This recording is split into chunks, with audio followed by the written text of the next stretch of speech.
If you guys have any questions along the way that you want to type in, please use the Q&A to do that, and she'll be helping to moderate those and get them to our two panelists today.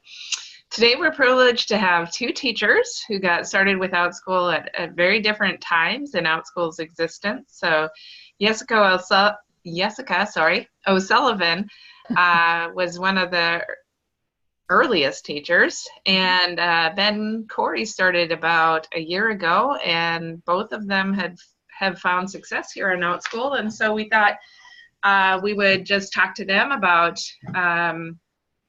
their success and how they feel they were able to become successful on the site, and kind of pick their brains about that. So let's start by having them introduce themselves. If you guys could tell us, who you are, what you teach, and kind of how you got started on Outschool, that would be fantastic. So Jessika, can you start? Do you remember that? To say my name? You said my name is Swedish. That was so impressive.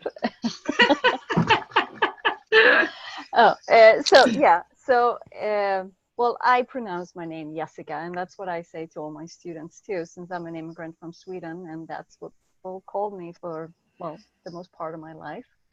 I started with Outschool almost exactly 3 years ago, like a few weeks, give or take. And I was signed up to a site that was called Flex Jobs, and it popped up there, and it said teaching, and I was like, oh, teaching, yes. Since I have a master's degree in education from Sweden, and I haven't been teaching for years, and I missed it so much. And so I made my first class, and it was a creative writing class, and I had 2 students, and it was like once a week or maybe 2 classes a week. And then I expanded it slowly. I started with, as I said, 2 classes, I think it was, and then I added one more, and now I don't even know how many I have, maybe 4 or something, I don't even know. But my classes, I teach a lot of creative writing. I also teach world religions, and that is something that I've been interested in since I was small.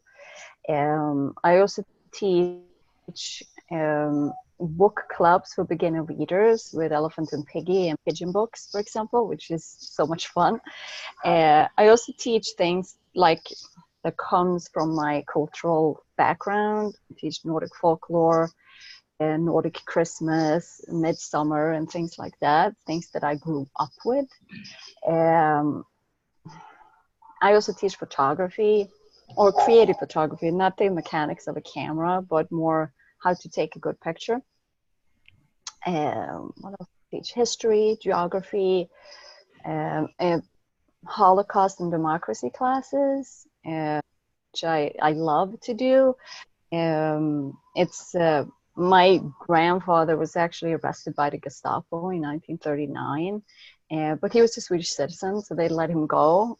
But from that day on, it's been something that is very important in my family, how democracy so easily can just fade away under the right circumstances. That's something I'm also very passionate about. And yeah, I think that's it.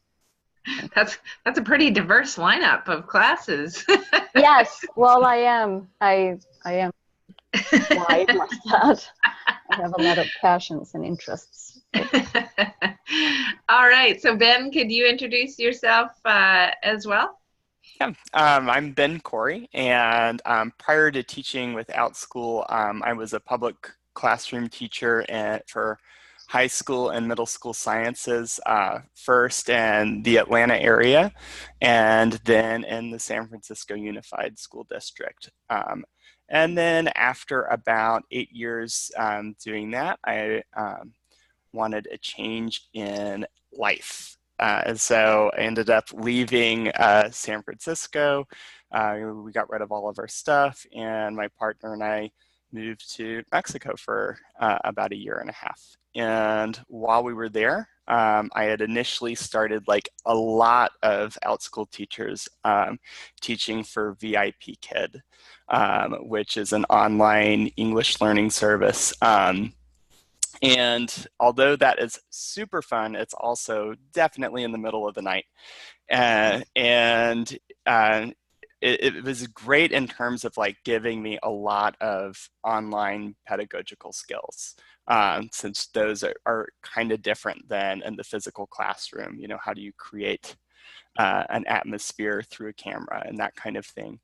And I was, you know, trying to decide what was next, and I started doing some curriculum consulting. And then through a Facebook group for some VIP Kid digital nomads, one of them posted a picture of her son taking an Outschool class.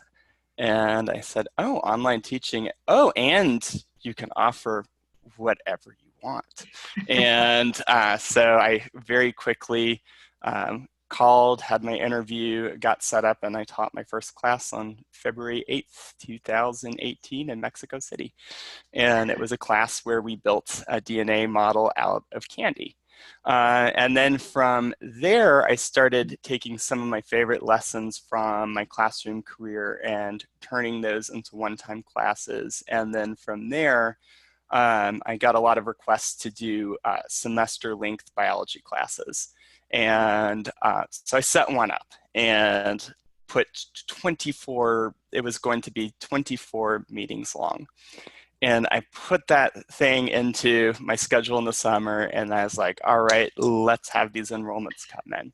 And, you know, about 2 months before that started, still no enrollments. And then I started thinking harder about the community that we work with and how grassroots it is and how many schedules there are and how many time zones there are, and realized, you know, this is, you know, our students are like falling leaves. There's lots of them everywhere. And to catch them, you need to have lots of baskets set up instead of one big one.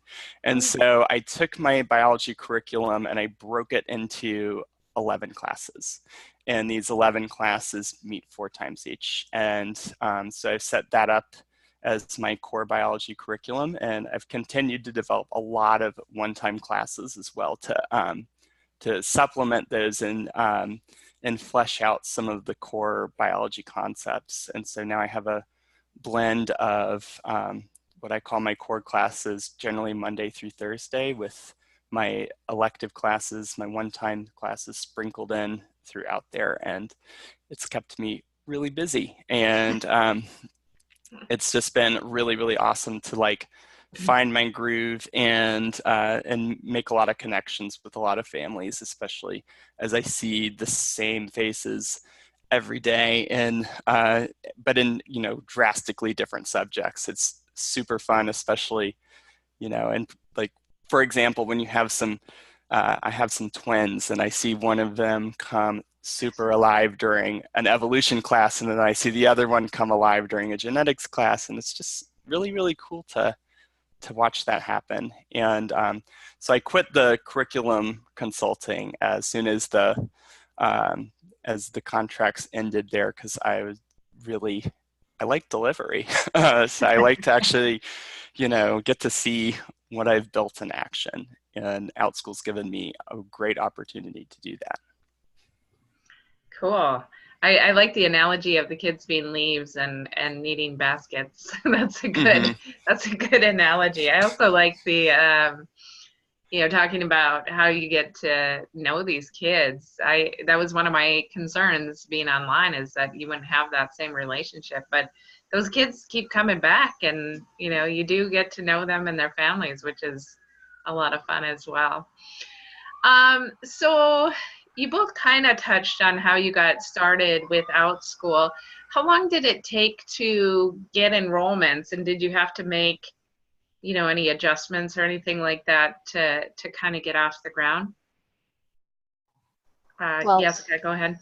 Since I started when Outschool was so new, it was, as I said, I would have maybe 1 or 2 classes each week with 1 or 2 students.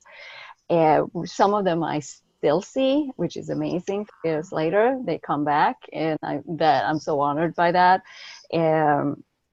But in the beginning, it went very slow. And then suddenly, I would say maybe like a year after I started, that's when I started to see a big difference in enrollments, that all of a sudden it wasn't just a few, then it could be a full class. But I think that was just like Outschool that grew by itself. And since then, I don't know if I'm not sure if I've done a lot of adjustments. I mean, I constantly add classes and remove classes because I change and because I learn as a teacher what works and what doesn't work. But I feel like when Outschool have grown, I have grown with it. But I think it must be very different for Benjamin because Ben, you jumped into Outschool when Outschool was already quite large in a sense in comparison when I started. Yeah. Do you have any idea how many users there were when you started? Me? Yeah. No, but not many.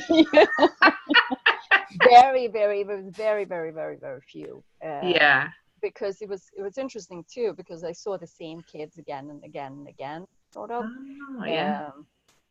But I'm not sure. But Okay. there were not a lot. That would be interesting though to know. Yeah. Yeah. And some of those students today, they're almost grown-ups now. Yeah, but they're 16, 17 years old. Right. And, yeah. It's a big difference in 3 years. It is. Kids grow up fast. Mm-hmm. Ben, how about you? How long did it take to get enrollments, and did you need to make any adjustments or anything like that? Yeah, that's a great question. And I think there were about 50,000 users when I jumped in. So that's definitely something to work with. But also, a little bit tricky because if you compare it to, an online education service where there's like a unified curriculum, everybody's there for the same thing. Whereas with Outschool, people are there looking for what catches their interest or is going to satisfy their needs. So initially, my one-time classes from the get-go did not have a lot of trouble filling, provided I didn't oversaturate my schedule with sections. But my 4-part classes, that was a different story. They took longer to build. And what I found to be the most helpful in that, I actually got this advice from a family that's used Outschool from the beginning. The parent of the learner, we were kind of messaging back and forth about trying to get a class to fill. And she said, well, are you telling the families at the end of the class what other classes you teach? And, and I said, no, but that's such a great idea. And she said, that's something that you should do. And so I made sure to start doing that. And, since then also I have a table that I call my master curriculum map. And that is all of my classes and all of the next generation science standards that they're based on in a table form. And so I post that along with the recording and the thank you after each class. And that's been really, really helpful for letting parents know what else I have. Wow, that's helped a lot. Yeah, that's very organized. So I just thought of a question that kind of popped into my head. Ben, you were kind of mentioning that, if you didn't oversaturate your schedule, about how many hours do you guys teach in a week, or how many separate classes or whatever, so that, you two are both really popular on Outschool, and so how do you kind of make sure that you're not overextending yourself? Ben, can you start with that? So I set a limit for myself. I teach no more than 7 classes a day. So Monday through Thursday, I teach 7 classes typically, and then Friday I teach 5. And so I put my limit at 33 hours of in-person teaching a week. And so I have played around with like trying to up that, and it's just, you know, too much on the voice and too much on, you know, my needs for my time. And, you know, as if you think about it, like as a full-time, you know, school teacher, I taught 5 classes a day and spent the rest in planning and other stuff like that. And so 7 classes is, or sorry, 33 classes has worked well as a weekly total for me. And so I don't do any more than that. Does it matter how many, or like, do you plan it differently if you're teaching like the longer biology classes versus just one-offs? So I don't do any of my longer classes on Fridays. I only do my one-offs on Fridays, and this has actually been kind of a surprising observation for me, because on Fridays with my one-off classes, since they don't get a lot of play the other days of the week, they almost always come, if they don't fill, they come very close to doing it. And so I don't know, maybe that's only my qualitative observation, but it seems like on Fridays, families are ready to, like, you know, dabble instead of you know, get down to the nitty gritty. And so that's been nice in terms of like managing my schedule, having the core classes dominate Monday through Thursday, and then taking a select few of my one-time classes and having those fill up on Fridays. Cool. How about you, Jessika? I'm sort of the same, somewhere around 30 classes a week. Depends on what kind. If I'm teaching a lot of creative writing in one period, because that includes a lot of reading on my end too. 30 is like maximum, because otherwise I don't really have time to do anything else. But somewhere around there, and also with the voice, of course, after 7 hours in one day, if I can feel it. And sometimes on Friday night, it's like, if it's been a lot of talking during that week. But I also do 7 classes in one day is basically maximum for me. If they're not, some of my classes are a little bit shorter if it's younger students. So they might be only like 40 minutes, and then I might have more in one day.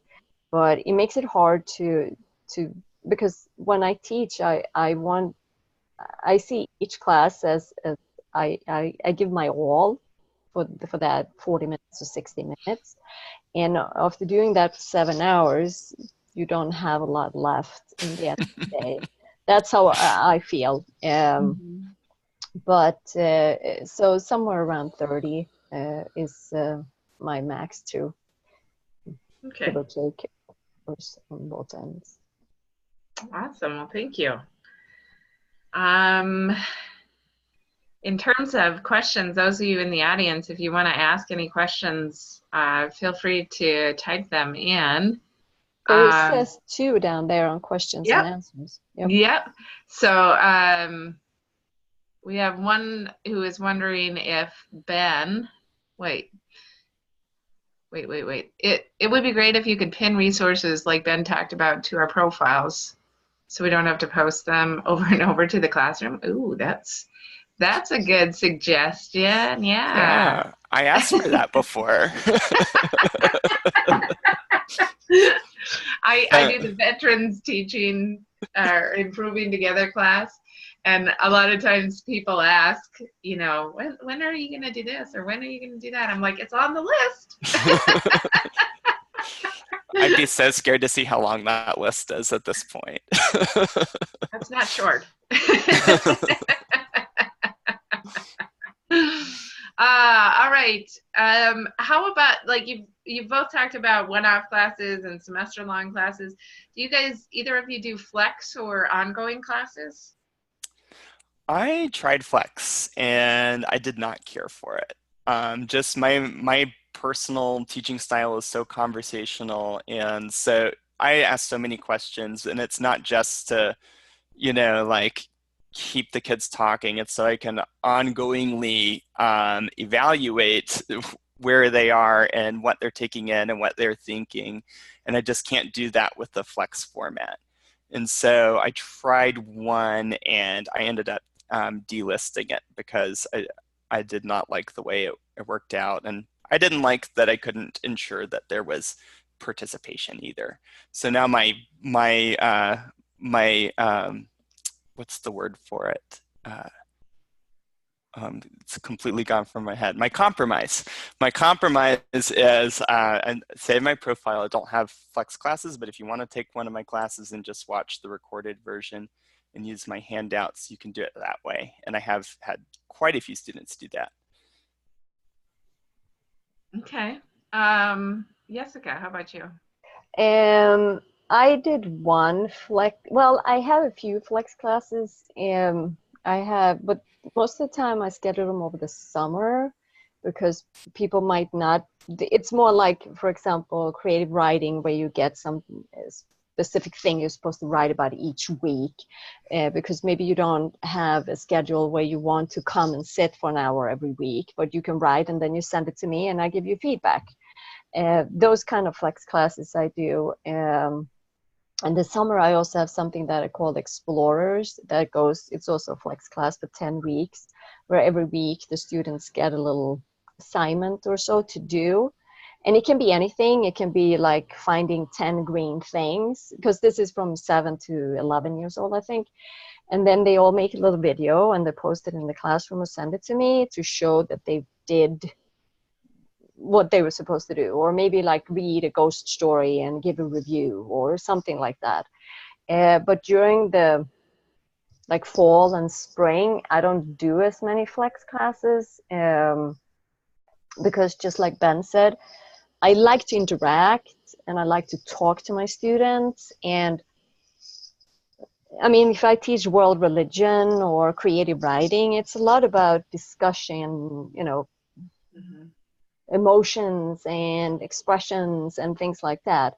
And I like to do that in a personal way. I enjoy it. And I so highly enjoy interacting with my students. It's so rewarding that when I have a flex class, I actually miss doing that because I think it's amazing to meet all these students from all over the world and talk to them and see what, who they are and so on. So Awesome. Well, we're getting in lots of questions now. So one person is wondering what you feel is the best size for a class. Like, how many kids do you think is, a good range in your classrooms? Jessika, you want to? It depends on what kind of subject it is to me, a little bit. Mm-hmm. When I have younger students, let's say that are younger than 10, I try to keep it as much as little, not more than like 6. But if I have older students, it depends on the subject too. I will go up to 9 or maybe 10, but I've never had more than that. Mm-hmm. Okay. So it depends. But then I do one-on-one too with a lot of students. So, and different. But I that's one of the good things with Outschool is that it's small, that you can talk to them. Yeah, I agree. It probably varies quite a bit based on what you are teaching. Ben, could you answer that next one? So I put my limit at 9. I really don't like to have more than that. I sometimes will make an exception and if somebody has a sibling or something like that. But in general, part of what I want to do in class is make sure that, every voice is heard. And when you start getting in, more than 9 people, it's difficult for every voice to be heard. And it's difficult for me to, make sure that the students that are a bit quieter or the ones that, prefer to just use the chat box to communicate are getting integrated as well and getting the full experience. I would say in terms of like, what's the most fun to teach? Even though it's not the most money, the teaching 5 or 6 students is super magic. 5 in particular, because with 5, you can have all of them up and the shared screen up, and you don't have to like flick back and forth to make sure that nobody has a question, because you can see them all at once, and you can really like hot potato the questions one by one. And I feel like, you know, 5 is really good for giving kids a sense of community with the rest of the class too. There's time for them to interact more. Very good. All right. We have another question about advertising. Do you guys do any advertising for your classes? I have some thoughts on that that Nick helped me investigate, actually. I tried advertising at first because so many people swore by it, that you should have a Facebook page and that you should also put some money into taking out ads for your classes. And Nick one day said, I forget what we were talking about initially, but he asked if I did that, and he asked if I wanted to try an experiment. And so he put a tracker on my ads so we could see what kind of return they were getting. And the answer is almost none. So then what I found is that those in-platform connections, like talking about what classes you have coming up at the end, posting information into the classroom pages, which you already have your audience right there that might be interested in taking more classes. That's proven much more effective and also free. I do recommend having a Facebook business page, just to have a place for people to who follow your classes a lot to kind of come in. Like, that's where a lot of my regular students like put down ideas they have for classes and things like that. And, you know, when you see a bunch of your group like kind of pile on a class suggestion, then maybe that's a class you want to develop. So it's a good way to keep up the communication. But as far as paying for ads, I found that to just not be worth it. Okay. Jessika? I agree with the Ben there. Sometimes I post on my Instagram, like if I'm developing a class and I have all my books out and I might post a picture on Instagram or so. I do have a Facebook page for me as a teacher, but I don't know if it makes any difference, to be honest. Like you, Ben, said, it's like 0. But it's more like maybe that someone I already know personally sees a class and might take it because of that. I don't feel that I've reached outside people by doing like on Facebook or so. That I don't feel. But I'm sure it works for some people. But it might also depend on how big like Facebook network you already have. I keep my personal Facebook quite small, with only people that I actually know. So I don't, and also because, it's my childhood friends and things like that on Facebook. And so, but if you have a huge following on Facebook, let's say 2,000 people or something, whatever, then maybe it works. I don't know. Okay. I really don't know. Yeah, I don't know. I know that teachers do use Facebook and Pinterest and some of those things, but I don't know that I've ever talked to them or, gotten feedback on how that worked for them. Julie, have you ever had any conversations with teachers regarding that? I have, but I don't have a good idea of how effective some of that stuff is. I think, like to Jessika's point, sometimes if you have, your friends on one Facebook and then you have your teacher Facebook for other purposes of people like contacting you for business reasons, that can be really helpful just to like divide up your profiles there. I know that a lot of homeschooling parents and even non-homeschooling parents use Pinterest, and that's like their place to go to pin inspirational quotes or recipes or even Outschool classes sometimes. So it can be like a good shot for people to try that out. And I know that there's some teachers in the Facebook group who have, shared some of their boards and offered to share each other's classes as pins. So there's that as well, but honestly don't know how effective it is personally. Okay, thank you. We've talked about homeschool kids, but the excuse me, the audience for Outschool is growing. There's more and more kids who are in traditional, public or private schools that are taking classes. Do you guys offer many evening or weekend classes?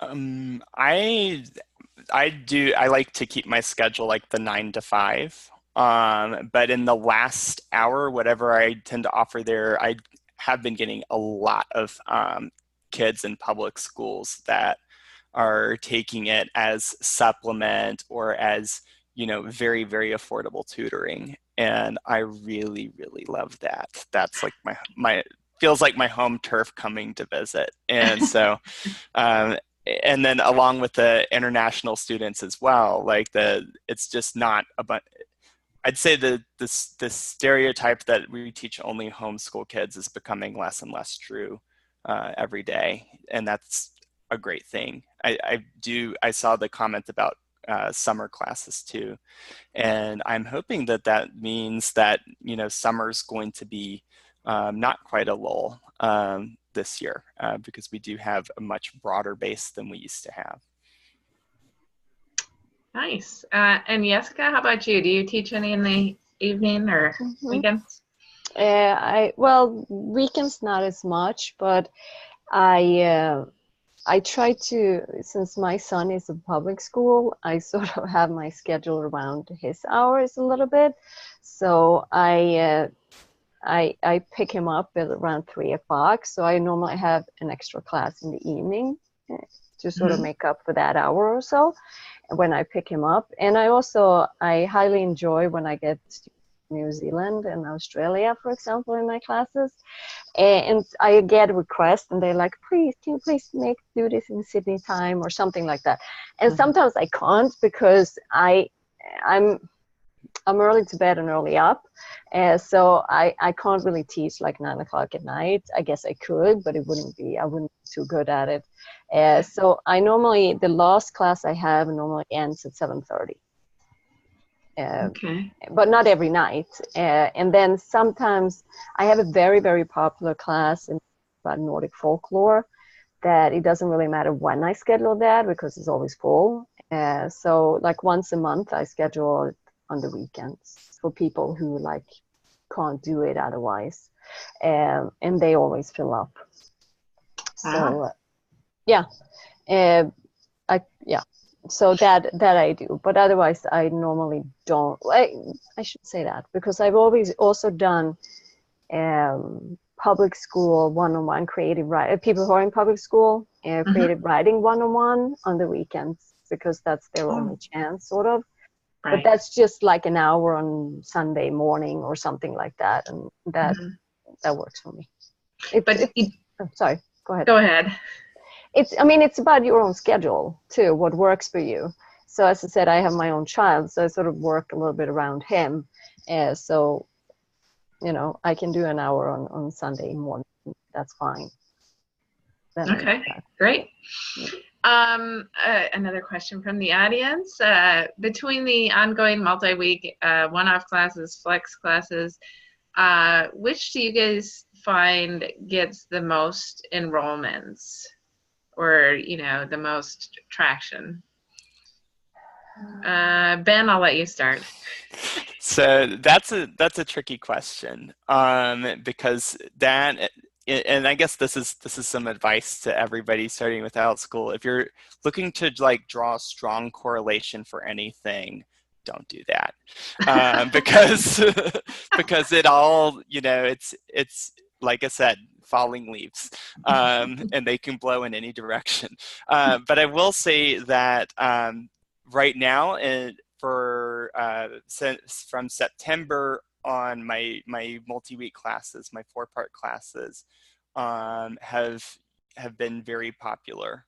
But then when when I'm trying to compare that, you know, hour for hour, which ones are doing better, the fact that I have fewer one-off classes on the schedules with those multi-week classes means those one-off classes are far more enrolled than they are otherwise. And so I would say hour for hour, I have higher enrollments in one-off classes, but as a whole, I would say that it is, you know, it's the multi-week classes that are putting the food on the table, so to speak. So, so it really is. I think it's like most. I would say with Outschool, to be successful is, you know, being flexible is key, and being able to change up how you offer things and when you offer things. And I had a thought actually going back to the question about doing evenings. One of my thoughts is, you know, for the months of June and July and half of August, offering, you know, sleeping in and offering evening classes so that I can accommodate all those learners from Sydney and Singapore and New Zealand that need different times and would really like to take those classes. So being flexible is key, and trying to, you know, trying to say this is it, this is the way is only going to be a temporary thing. Everything changes with seasons. Yeah. If that makes sense. Yeah, as Outschool grows too, it's hard to kind of know exactly what's gonna be popular and when, and those sorts of things. Jessika, how about you? Which kind of class do you feel you get the most enrollments in? Well, my 8-week creative writing class is very popular, and that is often, if it's not completely full, I often get a lot of students in it. But I mean, as I said, my Nordic folklore class, it doesn't really matter when I schedule that, it's always full. But then I have my 15-week world religion class, which is, I mean, that's 15 weeks. That's a long class. And I still, most of the time, manage to fill that. But I mean, I only schedule that like 2 or 3 times per semester because it's so long. Mm-hmm.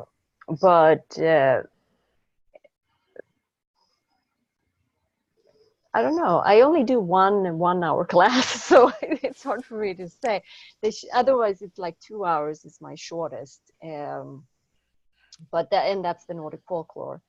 But and also the one I have a few classes with me twice a week. They are also quite popular.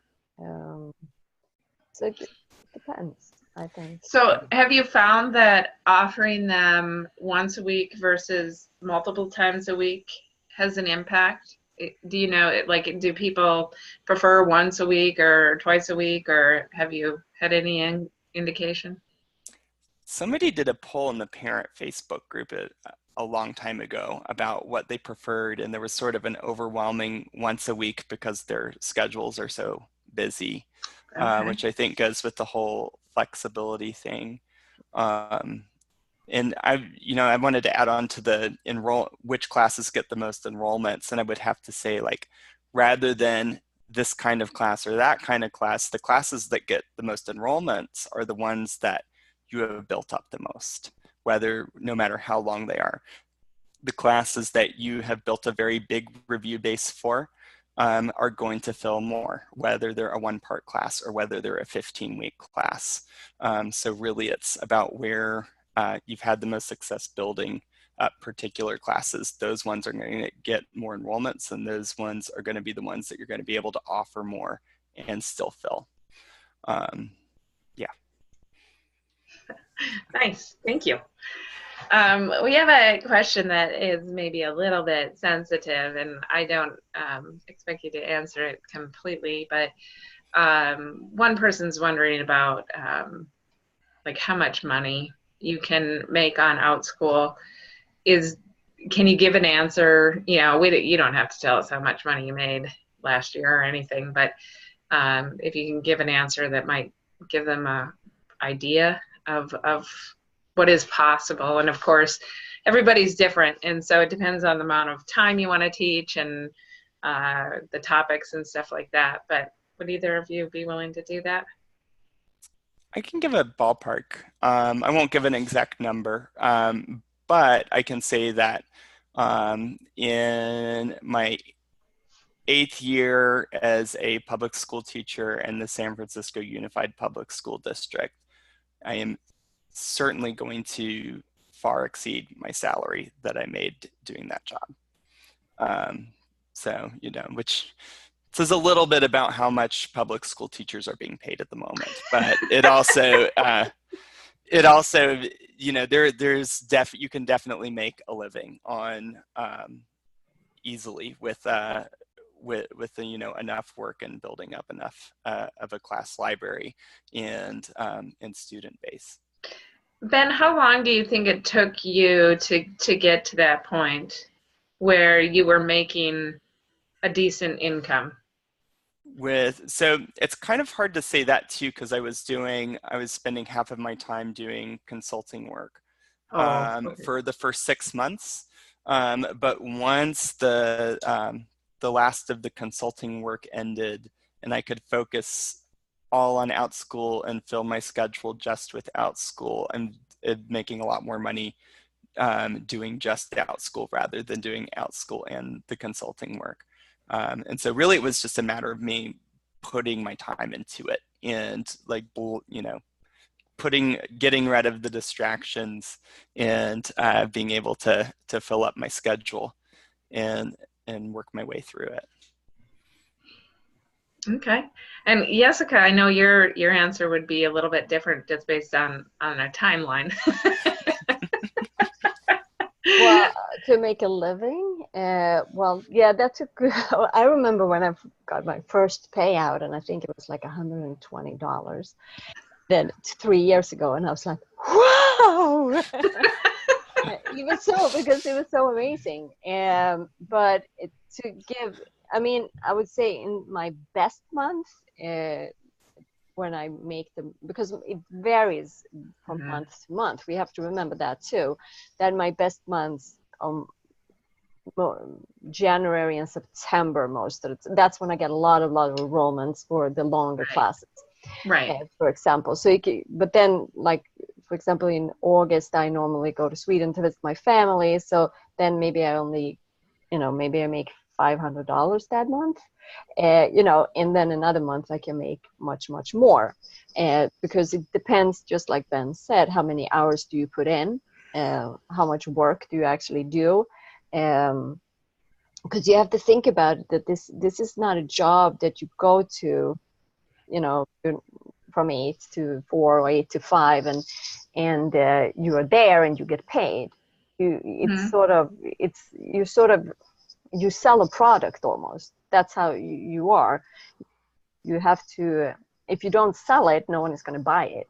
So you have to put it out there and be there and show up and do your job to make the money. You can't just sit and think that you want money. You know, just like Ben said, I'm going to stop. I think my first payout from Outschool was less than $20. I taught 2 kids, one one-time class. I still get excited about every PayPal email, no matter what the amount is attached to it. Yeah. Oh, yeah. And it's not a lot of places or, you know, jobs where you get paid as frequently as you do on Outschool. Like, if you start a new class every day, you could be paid every day after that first week. So it's a little bit different. Ben, we have a teacher who's wondering about your curriculum map and how you set it up and how you share it. Yeah. Here, is it okay if I share the whiteboard screen? Absolutely. Okay. Or actually, you know what? I can how about I just share the map? So let me pull that up. And by the way, I use a Dropbox folder with Okay. everything organized in it, and I highly recommend that. Okay. For those of you wanting to keep track of your materials. But this is my map right here. So this is my core biology curriculum. These are the 4-part classes. This is what happens on each day in terms of what standards are going to be covered. So this has also come in handy too, because parents that use my classes for credit don't have to come find me later and figure out what's what. So my purple classes are my genetics classes. My red classes are my cellular biology classes. My orange classes are my evolution unit, and my green classes are my ecology classes. And then down here are all the one-offs. So I just call these electives. And then there it is. This is the name of the class and the standards that correspond with it. And I actually have to update it because I am launching 2 new series classes in April that both came from different student suggestions. Cool. So I'm really excited about those. But yeah, just make a table, put the name of the class, put what it covers. If you have standards that you can attach to it, and some really good resources for that, the National Science Teachers Association, NSTA, has, if you're teaching science classes, has a really great table breaking down their standards. And then I can't remember what the Common Core website is, but it's pretty user-friendly too. And so if at all possible, if you can link a class to a standard, then it's also something that's useful for the families. Do you find that families need that, or want? I would say it's probably about half and half. And you know, some families that were using them for credit, I had no idea they were until they, you know, would like tell me a few months down the road, like, that sure is handy. And I'm like, oh, I'm glad to finally know that that was handy. But then, you know, with different homeschooling philosophies where it might just be more like based on student interest. They're not so interested in what the standards are, but they do like to see how things fit together. So that's the big draw there, is showing how things flow together. Is a good way to promote your classes. Jessika, do you use standards at all with your classes? I don't. In what sense? Do you provide them someplace so the parents can see them, or no? No, but I mean, in my class descriptions, I might say, like, we are covering these themes, or week 1 it's this, week 2 it's this, but not as advanced as Ben's. No, absolutely not. But if a parent asks me, then I have something that I can send them where I will tell sort of what we've covered in class. But also, since I teach, you know, a lot of cultural things. It's like each student group is a little bit different because depending on what questions they ask, what they bring to the table, my classes can go slightly different directions, or sometimes very different directions. Since as I teach religion and culture and democracy and things like that, so yeah. I don't have an as detailed description as Ben. No. Okay. I would say if even if somebody's not really into standards, that's not the way they like to design things. If they want to come up with objectives and just say at the end of the class, you know, your student will be able to do this, this, and this. That would be a nice thing to put there too. That's more what I do. I will say, like, the goal of this class is to create an understanding of how religions have shaped through history, or something like that. That I do more. That's what I do.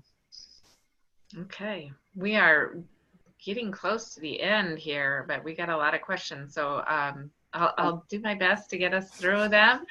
But if we can't get them answered here, we'll type a response or something to your questions as well. So do you guys have assessments that you use for the end of your classes, or do you do some other form of more informal assessment, or what do you do, and what do you think parents prefer? Ben, you want to? Ben or me? Go ahead, Jessika. Go ahead, Jessika. Well, I've been yapping away. In my creative writing classes, it's like every week they get some kind of little homework to do, write a scene or a character description or something like that. So that's ongoing. In my 15-week religion class, I offer two things. One is a document with questions that, like, do you think that it's like a part of an article about Zeus, and then discuss if you think Zeus is a good role model for men today, for example. And they're like different questions, and they can work with them and send them to me. And that it's actually the only class where I have a test in the end if they want to.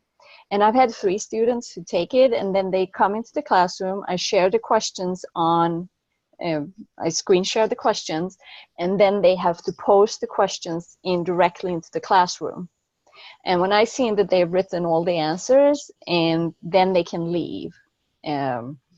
But so it's like a real, classroom test or so. But I've only had 3 students who took it, but they thought it was very interesting because they had never done that. They were homeschooled, so they had never had a test like that.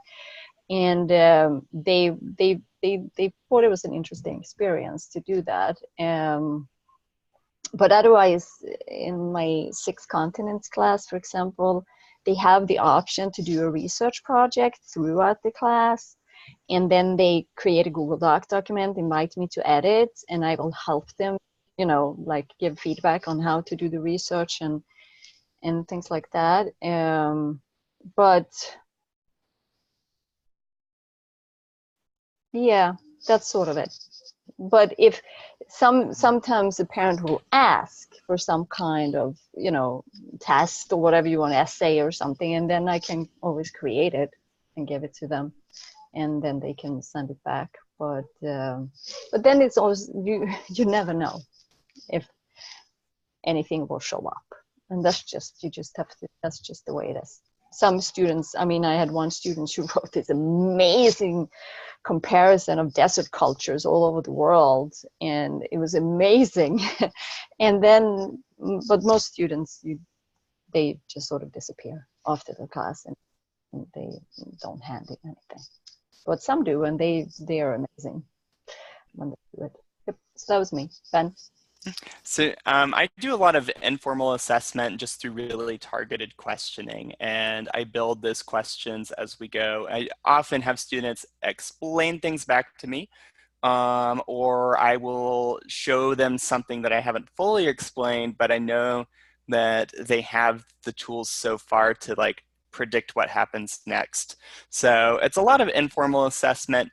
But I'm forever tinkering things. And so one of the things that I've added into the core classes is a web-based activity or lab as a homework in between, to give students a chance to sort of, assess themselves a bit as they apply some material that we covered in class. And then I am working, I don't know, hopefully by April, but maybe for the summer rounds, to have an assessment that can be administered at home by the parent if they want to.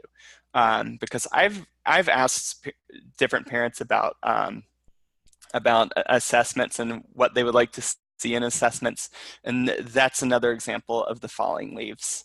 They have so many ideas about like what would be a good assessment, and some are just like, that's a test, we don't do tests, and some are like, we need a pre-test and we need a post-test and we need, and I'm like, okay, there's a lot of thoughts on this. So I eventually want to work into the core classes a lot, having an additional page in the packet that I send them that will have, a small critical thinking activity that will incorporate the things that we discussed in class.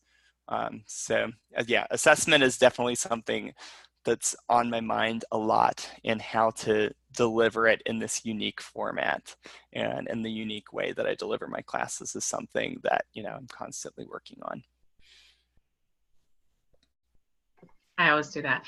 You always got to consider, who's taking your class and where they're from, and what their needs are compared to somebody else's. So yeah, it is interesting to try to address assessment. I'll do one more, and then we will do kind of a wrap up here, because I want one more question of my own. So with learners from all these different countries, can you get enrollments? Do you think it would be possible to get, significant enrollments if you're offering them late in the evening, like Eastern time? Yes.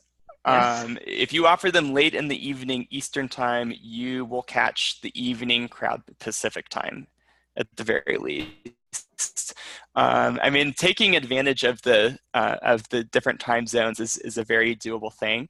And I've actually found, because I've actually taught in every US time zone in the past year except for Alaska.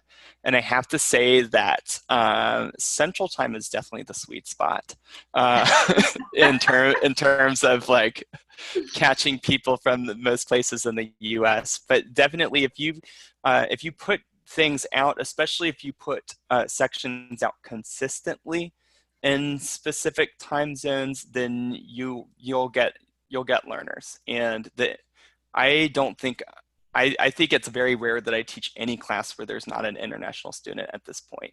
I literally think every class has somebody who's either in the UK or in Australia or Saudi Arabia or South Africa. Or I mean, this is just, that was Thursday. So it's definitely a thing that's very cool, and it's growing. Our international presence is getting really big. Yeah, that's cool. It's really cool to have kids from other countries in the classes together too. I think it brings a different learning experience for them as well. Yeah. Jessika, oh, go ahead. Sorry, I said I was just going to add. I had a kid yesterday who just raised his hand, and I unmuted him. He's like, "I just want to say that I've taken 3 Outschool classes today, and there was a kid from Great Britain in every class. I love it."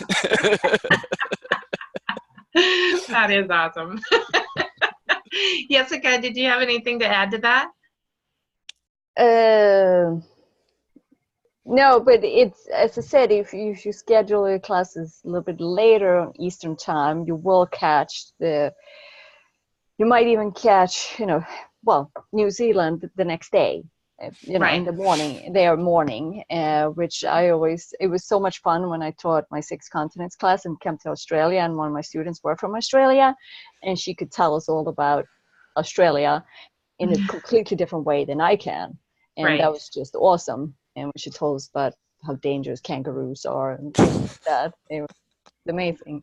And all the other students were like, oh. Yeah, we think they're so nice and cuddly. Yep. Nope. Oh, no. All right. So my last question for both of you. If you were going to give new teachers advice, what would you tell them to help them be successful?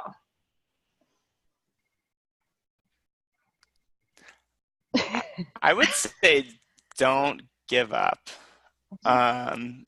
If something isn't working, I especially see this, on the teacher Facebook group, when people are just saying, "How do I get enrollments?" And I just don't think this is going to work. And I think that there's like a feeling of failure if you put a class out and you don't get enrollments in it. And there's just too many variables. I mean, you know how wild those different schedules are and how many time zones you're feeding from. So you're trying to catch, to say it again, you're catching the falling leaves. You're trying to catch people who are coming in looking for your specific class from a bunch of time zones. Not every section is going to fill.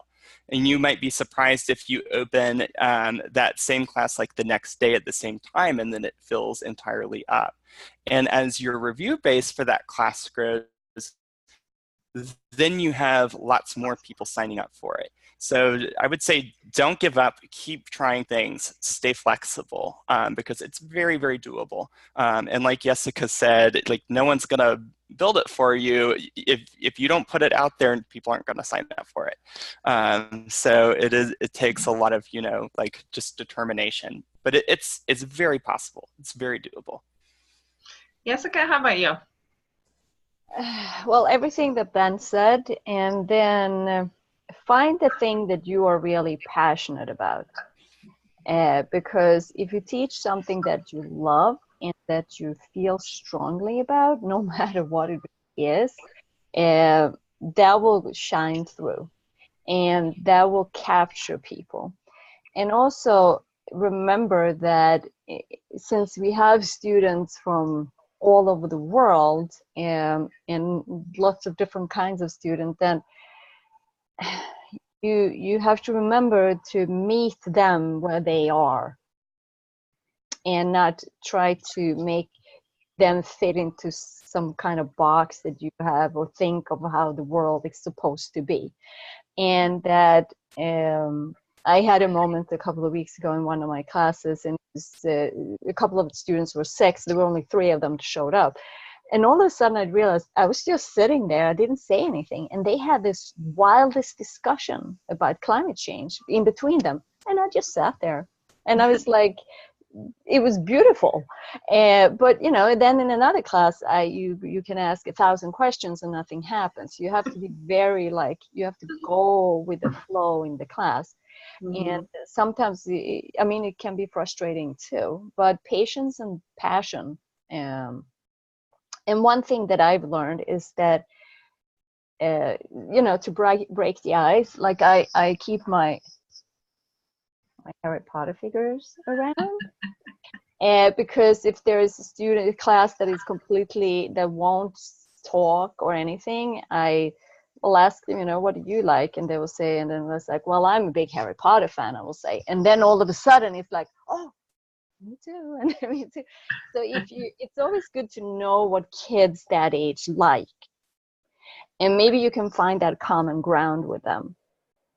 And you can have that discussion about, let's say, democracy through How to Train Your Dragon. And you can touch them through that. And that I believe in. Or when, you know, it's just because sometimes people can think that online teaching can be sort of, it's that distance in between them, but you can create that closeness by finding that common ground. I think that.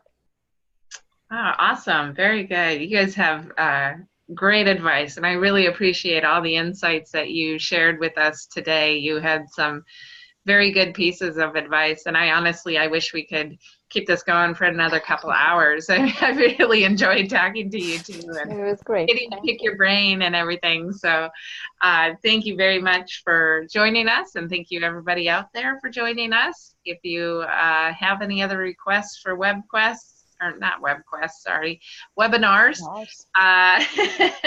please send them in to us at support, and we will continue this with our blog and on the Facebook group as well. Thank you so much. This is super fun. Thank you, everybody. Yeah, thanks, Jessika and Ben. See ya. Thanks, everyone. Have a great weekend. You too. Bye.